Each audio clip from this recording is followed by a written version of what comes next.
Hello guys, welcome back to my channel SK@MME। तो आज जैसे कि आपने वीडियो का टाइटल भी देख लिया और स्टार्टिंग भी देख ली है वीडियो की कि आज जो हम लोग पढ़ने वाले हैं, आज हम पढ़ने वाले हैं ट्रिग्नोमेट्रिक वैल्यूज़ टेबल को। क्योंकि आपको पता है कि जब ट्रिग्नोमेट्री हम करते हैं तो उसमें हमें ट्रिग्नोमेट्रिक वैल्यूज़ की काफ़ी ज़रूरत पड़ती है। तो उसके लिए आपको बेसिक्स थोड़ा सा याद होना चाहिए कि आपको साइन थीटा कोस थीटा के बारे में थोड़ी नॉलेज होनी चाहिए कि साइन थीटा को in the form of perpendicular and hypotenuse में हम क्या लिखते हैं, कोस को क्या लिखते हैं, साइन को क्या लिखते हैं, टेन थीटा को हम sine theta upon cos theta लिख सकते हैं। तो ऐसी थोड़ी सी नॉलेज आपको ट्रिग्नोमेट्री की होनी चाहिए, तभी हम ये टेबल काफ़ी आसानी से हम बना सकते हैं। इस टेबल को कोई ज़्यादा मुश्किल काम नहीं है, बिल्कुल जस्ट हमें 2-3 वैल्यूज याद रखनी होती है और बाकी सारा का सारा टेबल हमारा ऐसे ही बन जाता है। तो आइए हम देखते हैं कि कैसे बनता है। तो सबसे पहले जो मैं आपको सिखाऊंगा कि सबसे पहले हमें सिर्फ और सिर्फ साइन की वैल्यूज 5 वैल्यूज याद रखनी है। सिर्फ और सिर्फ साइन की 5 वैल्यूज याद रखने से हम ये सारा जो ट्रिग्नोमेट्रिक टेबल है, जो वैल्यूज टेबल है, हम याद कर सकते हैं। तो कैसे होगा ये? तो सबसे पहले हम देखते हैं कि साइन की कौन कौन सी हमें वैल्यूज याद रखनी है। तो सबसे पहला जो हम साइन की वैल्यूज याद करेंगे वो करेंगे साइन 0 से स्टार्ट। तो जो साइन 0 होता है वो होता है 0। साइन 0 की क्या वैल्यू होती है? साइन 0। और इसी तरीके के साथ साइन 90 की जो वैल्यू होती है वो 1 होती है। ये 0 और 1 याद करना तो काफ़ी आसान है कि 0 और 1 सीधा याद किया और हो गया कि साइन 0 0 और साइन 90 1। तो उसके बाद बीच वाली वैल्यूज रहेगी 30, 45 एंड 1/60। तो जो 30 होता है वो हमेशा होता है 1/2, मतलब कि 1/2। साइन 45 होता है 1/√2। और जो साइन 60 होता है वो होता है √3/2। तो आपको काफ़ी वीडियोस मिल जाएंगी जिसके में काफ़ी अलग अलग मेथड्स होते हैं कि कोई लोग इनको बोलते हैं फिर डायरेक्ट, जैसे कि मैं बोल दूंगा कि आप डायरेक्ट याद कर लो, और कई एक मेथड देते हैं, जैसे कि हमें पता ही है कि ऐसे लिख लो 0 1 2 3 एंड 4। 0 1 2 3 4 लिख लिया हमने, 5 वैल्यूज़ है, 5 0 1 2 3 4 लिख लिया। अब क्या करेंगे, इसको डिवाइड करेंगे बाय 4 के साथ। मैंने क्या कर दिया, 4 के साथ इसको क्या कर दिया, डिवाइड कर दिया। और डिवाइड करने के बाद मैं इसका स्क्वायर रूट ले लूँगा। क्या ले लिया? सभी का स्क्वायर रूट ले लिया। तो जब ये स्क्वायर रूट से चीज़ बाहर आएगी, 0 अपॉन समथिंग हमेशा 0 ही रहेगा, जो कि साइन 0 की मेरी वैल्यू है। 1/4, 4 अंदर 2 का स्क्वायर 2 × 2 कितना हो जाएगा? 4, मतलब 4 का स्क्वायर रूट कितना आ जाएगा? 2। तो ये कितना आ जाएगा? नेक्स्ट वैल्यू कितनी आ जाएगी? 1/2। ये कितनी आ जाएगी? 1/√2। 2/4 1/2 आ जाएगा ना, जब इसको कैंसिल आउट करेंगे 1/2 आ जाएगा, और 1/2 क्या बन जाएगा? 1/√2। ये कितना आ जाएगा? √3/2। और ये कितना आ जाएगा? 1। तो इस वे के साथ भी आप लोग साइन की वैल्यूज याद कर सकते हैं, या फिर सीधा आप इन 5 वैल्यूज को याद कर लीजिए। तो इसके बाद अब बात आती है कि नेक्स्ट जो कोस की वैल्यू है, क्या वो भी हमें याद करनी पड़ेगी? बिल्कुल नहीं। कोस की वैल्यूज या फिर आगे जो हमारे आते हैं टेन की वैल्यू, सेकंड की वैल्यू, हमें कोई भी याद नहीं करनी पड़ेगी। वो हमारे पास आगे ट्रिक्स होती हैं। ट्रिक्स कोई मैथमेटिकल कोई ऐसी कोई अप्रोच नहीं है, ये हमारी तरह से बनाई गई अप्रोचेस होती हैं। तो कोस की वैल्यूज को याद करने का तरीका क्या है? Opposite of sine. जैसे साइन की वैल्यू हमने लिखी 0 1/2 1/√2 और √3/2 1, तो ये पीछे से स्टार्ट कर दिए। जैसे साइन 90 कितना है? 1, तो कोस 0 कितना होगा? 1। साइन 60 कितना है? √3/2, तो कोस 30 कितना होगा? √3/2। साइन 45 और साइन कोस 45 सेम आते हैं, तो दोनों क्या होंगे? 1/√2। साइन 30 कितना है? 1/2, तो कोस 60 कितना होगा? 1/2। तो साइन 0 0 और कोस 90 भी कितना होता है? 0। तो कुछ नहीं किया, जैसे ये सीधी लिखी हुई थी वैल्यू, ये पीछे से मैंने स्टार्ट कर दी। कोस की वैल्यूज कहाँ से स्टार्ट की? पीछे से। कोस 0 1 जो कि साइन 90 होता है, ऐसे पीछे से वैल्यू इस तरफ को लिख ले। अब साइन की वैल्यूज होगी, कोस की वैल्यूज होगी। अब टेन की वैल्यू, जैसे कि आप लोगों को पता ही है, जैसे कि मैंने कहा कि कुछ बेसिक कंसेप्ट आप लोगों को पता होने चाहिए। उनमें से एक है कि टेन थीटा की वैल्यू हमारे पास होती है sine theta upon cos theta. अब सिर्फ इस कंसेप्ट के साथ ही मेरी सारी टेन की वैल्यूज आ जाएंगी मेरे पास। जैसे कि पहली देखो, साइन 0 पर साइन 0 अपॉन कोस 0, तो क्या आ जाएगा? 0/1। कितना आ जाएगा? 0/1। वो कितना होगा? 0। तो यहाँ पर कितनी वैल्यू आ जाएगी हमारे पास? 0। उसके बाद साइन 30 पर मेरा कितना है? 1/2 डिवाइडेड बाय कितना है? कोस 30। कोस 30 कितना है मेरा? √3/2। तो यहाँ पर 2 से 2 कैंसिल आउट हो जाएंगे और मेरा कितना आंसर आ जाएगा?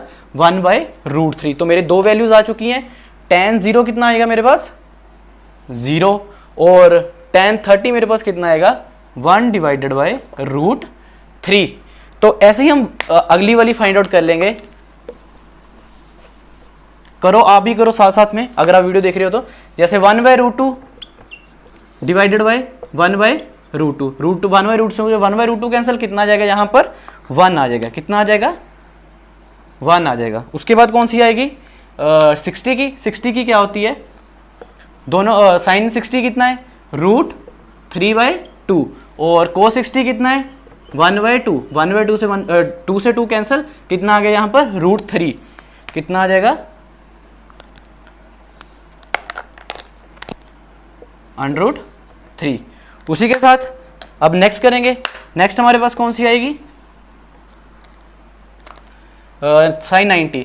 और ये ध्यान से देखना, साइन 90 कितना होता है 1, लेकिन कोस 90 कितना है 0। 1/0 कुछ कभी भी ऐसा आपको लिखा है कि जिसमें डिनोमिनेटर में 0 हो, उस टर्म को हम कभी भी डिफाइन नहीं कर सकते, इस टर्म को हम कभी भी डिफाइन नहीं कर सकते। तो ये टर्म हमेशा हमारे पास नॉट डिफाइंड आती है और इस टर्म को हम इन्फिनिटी बोलते हैं। यहाँ पर हम लिख सकते हैं नॉट डिफाइन या फिर इन्फिनिटी, नॉट डिफाइन या फिर इन्फिनिटी। अब देखो सिर्फ हमने ये वैल्यूज याद की थी और उसके साथ ही हमारे पास कोस की वैल्यूज भी हमारे पास इजीली आ गई और tan की वैल्यूज भी काफी इजीली हमारे पास आ गई, simple by the formula tan theta is equal to sin theta upon cos theta. अब नेक्स्ट हम लोग करेंगे, नेक्स्ट है हमारे पास सीकेंट थीटा। नेक्स्ट क्या है हमारे पास सीकेंट थीटा। तो सीकेंट थीटा जो हमारे पास होता है वो होता है 1 अपॉन कोस थीटा। ये हमारे पास ट्रिग्नोमेट्रिक रेशियोज होती हैं। तो सीकेंट थीटा कितना होता है 1 अपॉन कोस थीटा। तो इसे भी हम सोल्व कर लेंगे। जैसे कोस की वैल्यूज उठाकर कोस की वैल्यूज हम डिवाइड में रखते रहेंगे। जैसे कि 1 अपॉन कोस करना है, सीकेंट की वैल्यू मतलब सीकेंट 0 की वैल्यू, कोस 0 कितना है 1, तो यहाँ पर कितना आएगा 1 अपॉन 1। तो कितना सीकेंट 0 भी कितना आ जाएगा 1, यहाँ पर कितना आ जाएगा 1, ठीक है। उसके बाद आ जाएगा सीकेंट 30। सीकेंट 30 में कोस 30 कितना है रूट अंडर रूट 3/2, तो यहाँ पर कितना आ जाएगा 1 अपॉन अंडर रूट 3/2। इसके नीचे 1 होता है तो ये ऊपर चला जाएगा, ये कितना बन जाएगा 2 अपॉन अंडर रूट 3। तो यहाँ पर कितना आ जाएगा 2 अपॉन अंडर रूट 3। आपको सिंपल मैथ आना चाहिए और कुछ नहीं आना चाहिए इसमें आपको, या फिर ये सिंपल वैल्यूज पता होनी चाहिए। अब साइन कोस 45 कितना होता है 1 अपॉन रूट 2, तो मैं यहाँ पर जब पुट करूंगा तो ये मेरा बन जाएगा 1 अपॉन रूट 2। तो मैथमेटिकल कंसेप्ट के अकॉर्डिंग इसकी आंसर कितना आ जाएगा अंडर रूट 2। सिंपल डिवाइड है, मतलब 4 टर्म है यहाँ पर। 1 का मतलब क्या होता है कि 1 अपॉन 1, 2 ऊपर चला जाता है तो ये इसके साथ डिवाइड हो जाता है, तो ये कितना बन जाएगा अंडर रूट 2 अपॉन 1, तो अंडर रूट 2 आ गया, ठीक है। उसके बाद नेक्स्ट क्या है हमारे पास साइन 60। साइन 60 में कितना होता है कोस 60 कितना है हमारे पास 1/2, तो इसको मैं कैसे लिखूँ 1 अपॉन 1/2, 2 ऊपर चला जाएगा तो कितना आ जाएगा 2, तो यहाँ पर कितनी वैल्यू आ जाएगी सिर्फ 2, और यहाँ पर 0 आ गया। मतलब पिछले मैंने समझाया 1 अपॉन 0, ऐसी टर्म्स को हम डिफाइन नहीं कर सकते तो क्या लिखते हैं हम नॉट डिफाइन या फिर इन्फिनिटी। ऐसी टर्म्स को हम डिफाइन नहीं कर सकते, इसलिए इनफाइनाइट टर्म्स होती हैं ऐसी। सीकेंट भी हो गया, tan भी हो गया, कोस हो गया, साइन हो गया। अब हमारा आ गया कोसीकेंट। क्या आ गया हमारे पास कोसीकेंट थीटा। कोसीकेंट थीटा हमारे पास क्या होता है 1 अपॉन साइन थीटा। अब इसमें हम 1 अपॉन साइन थीटा कर देंगे। अब ये आप देख लेना, मैं सीधे इसकी वैल्यूज लिख देता हूँ कि 1 अपॉन साइन थीटा में क्या आ जाएगा 1 अपॉन 0 आएगा। 1 अपॉन 0 कितना होता है इनफाइनाइट, मतलब कि नॉट डिफाइंड। 1 अपॉन 1/2 आ जाएगा, ये आ जाएगा 2 मेरे पास। 1 अपॉन 1/√2 आ जाएगा, ये आ जाएगा मेरे पास √2। 1 अपॉन रूट 3/2, तो ये कितना आ जाएगा 2/√3, तो ये 1 अपॉन 1, ये कितना आ जाएगा मेरे पास 1। तो सीकेंट और कोसीकेंट को हम एक दूसरे के ऑपोजिट भी कई बार बोलते हैं इन द वे सेंस कि ये जैसे ये आ रहा है 1 2/√3 √2 2 नॉट डिफाइंड, तो इसका ऑपोजिट यहाँ से स्टार्ट हो रहा है इन्फिनिटी, फिर 2, फिर √2, फिर 2/√3 और फिर 1, ठीक है। अब इस वे से भी कर सकते हैं, लेकिन मैं आपको सिंपल वे बता रहा हूँ कि कोसीकेंट को निकालने के लिए 1 अपॉन साइन कर दो, इजिली पता लग जाता है। और आखिर में हमारे पास रह जाता है कोट। कोट को निकालने के भी 2 तरीके होते हैं हमारे पास। कोट थीटा निकालने के भी हमारे पास एक तो तरीका होता है कि हम cos theta upon sine theta कर दें, ठीक है, एक तो मेथड ये आ गया, या फिर हम 1 अपॉन tan थीटा कर दे। आप इन दोनों में से कोई भी मेथड लगा लेना, दोनों मेथड सही होते हैं। अगर मैं cos theta upon sine theta करता हूँ 1 अपॉन 0 इनफाइनाइट, मतलब कि डिफाइन नहीं होगी। √3/2 अपॉन 1/2 ये आ जाए √3, ठीक है। उसके बाद 1 अपॉन √2 1/√2 ये आ जाएगा 1 मेरे पास। उसके बाद 1/2 अपॉन √1 ये आएगा 1/√3, और ये कितना आ जाएगा 0 अपॉन 1 0। और अगर 10 के साथ करूंगा तब भी यही आंसर मेरे आएंगे, 1/0 इन्फिनिट हो जाएगा, 1/1/√3 आ जाएगा। तो ये हमारा ट्रिग्नोमेट्रिक रेशियो टेबल होता है कि जो हमें वैल्यूज चाहिए होती हैं, जैसे कि 10th क्लास में काफ़ी क्वेश्चंस आते हैं इसके रिलेटेड हमारे पास, cos 0 डिग्री कितना होता है, sin 0 कितना होता है। तो just by remembering the values of the sine only, sine की आपको सिर्फ 5 वैल्यूज याद करने के तरीके के साथ ही आप बाकी सारा टेबल बहुत ही आसान से बना सकते हो। बशर्ते आपको सिर्फ ये पता होना चाहिए कि cos की वैल्यूज कैसे लिखनी है। उसके बाद जो मेन मैं लिख देता हूँ कि cos का तो आपको पता ही है कि उसके ऑपोजिट सारी वैल्यूज लिख देनी है। उसके पास tan थीटा होता है हमारे पास sin theta upon cos theta, ठीक है। सीकेंट थीटा मेरे पास होता है 1/cos थीटा। उसके बाद आ गया कोसेकेंट थीटा, कोसेकेंट थीटा मेरे पास आ जाएगा 1/sin theta. And last is cot theta, उसको मैं cos theta upon sin theta करके भी लिख सकता हूँ, या फिर 1/tan थीटा करके भी लिख सकता हूँ। तो सिर्फ आपको ये थोड़ी सी वैल्यूज याद करने के साथ ही आपका पूरा ट्रिग्नोमेट्री टेबल, जो कि 10th में बच्चों को याद नहीं होता, तो याद करने की कोई ज़रूरत नहीं है इसको। सिर्फ 3 वैल्यूज याद करो, क्योंकि sin 0 0 पता ही है, sin 90 1 है। तो सिर्फ ये 3 वैल्यूज याद करो जो आपको मैंने स्टार्टिंग में बताया कि कैसे वो भी कैसे निकालनी है साइन की वैल्यूज। तो इस तरीके के आराम के साथ करो और फिर ये सारा टेबल बना लो, और बाय प्रैक्टिस आपको ये चीज़ें याद होनी स्टार्ट हो जाएंगी, ठीक है। इसको कोई ज़्यादा नहीं होता कि मुझे रट्टा मारना है, रट्टा मारने की कोई ज़रूरत नहीं है। आप देखो आसानी से, अगर मान लो आपको 3-4 क्वेश्चन आए हैं एग्जाम में, तो आप जल्दी से टेबल बनाकर, कोई 30 सेकंड में टेबल बन जाता है, तो 30 सेकंड में टेबल बनाकर आप सारे सम्स आराम के साथ इसके साथ कर सकते हो।